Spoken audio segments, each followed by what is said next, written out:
Everyone,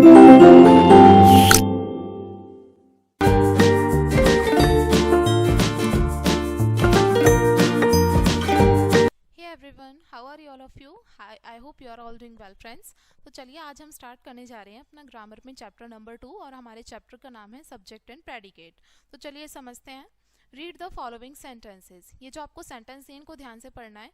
Alisha is my eldest sister. Rahul comes here. We are going to cinema. He has a mango. तो इसमें जो हमारे colourful words हैं ये क्या हैं? सब्जेक्ट हैं। और जो हमारा सेंटेंस का रिमेनिंग पार्ट है, बचा हुआ पार्ट है, ये सारा क्या है? प्रेडिकेट। हर एक सेंटेंस के दो पार्ट्स होते हैं, एक तो सब्जेक्ट और दूसरा प्रेडिकेट। सब्जेक्ट हमारा सेंटेंस का पहला पार्ट होता है जो हमें बताता है कि सेंटेंस हमारा किस बारे में है या फिर किस चीज़ के बारे में सेंटेंस में बात हो रही है। वो जो मेन कैरेक्टर है जिसके बारे में सेंटेंस पूरा बेस्ड होगा वो हमारा होगा सब्जेक्ट सेंटेंस के अंदर, ठीक है। और जिसके बारे में जो सेंटेंस का बचा हुआ पार्ट है जिसको प्रेडिकेट हम कह रहे हैं वो हमें पूरी इंफॉर्मेशन देगा सब्जेक्ट के बारे में। देखिए आगे क्या बोला है। Simi wears blue uniform. तो इसमें सिमी क्या हो गया? Subject.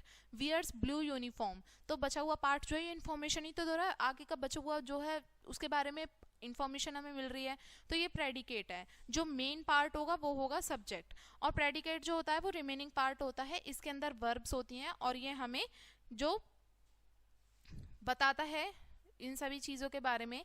For example Richa sings a song. तो रिचा क्या है? इसमें सब्जेक्ट है। सिंग्स ए सॉन्ग प्रेडिकेट है। He tells me an interesting story. He क्या है? Subject. Tells me an interesting story predicate है। इसी तरीके से an elephant is a huge animal. An क्या है? इसमें ये हमारा सब्जेक्ट है और ये प्रेडिकेट है।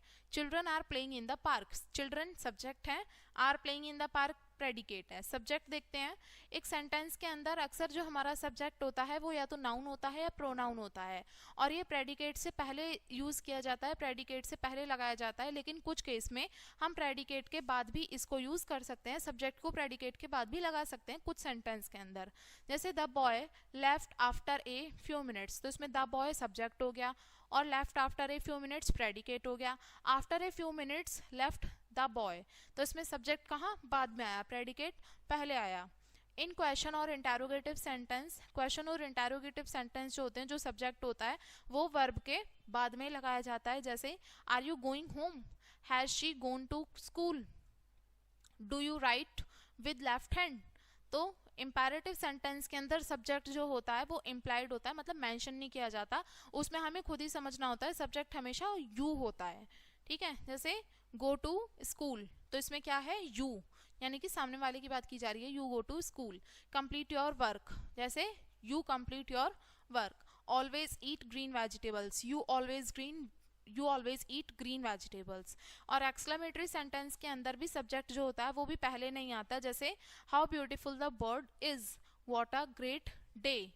अब प्रेडिकेट के बारे में बात करें, ये हमेशा वर्ब से ही इसकी स्टार्टिंग होती है और इसमें ऑब्जेक्ट होता है या कॉम्प्लीमेंट होता है हमारी वर्ब के अकॉर्डिंग। सोनी रीड्स, तो सोनी क्या है? इसमें सब्जेक्ट है और रीड्स हमारी वर्ब है। Soni reads a book. Soni subject हो गया, रीड्स हमारी वर्ब हो गई और बुक क्या हो गया? ऑब्जेक्ट हो गया। The grand mother is not feeling good, तो इसमें subject plus verb plus complement ये आ गया, ठीक है। आगे समझते हैं फ्रेज एंड क्लॉजेज। फ्रेज हमारा वर्ड्स का वो ग्रुप होता है जो कुछ सेंस तो बनाता है लेकिन कंप्लीट मीनिंगफुल इंफॉर्मेशन हमें नहीं मिल पाती।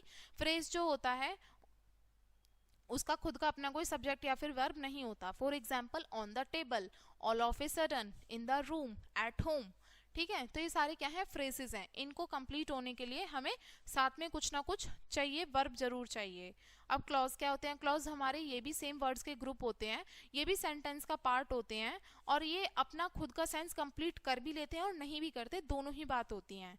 इसमें अपने सब्जेक्ट भी होता है, वर्ब भी होता है। जैसे Radhika is going to market, the grand mother tells a story. तो Radhika is going, the grandmothers tells, ये सारे क्या हैं?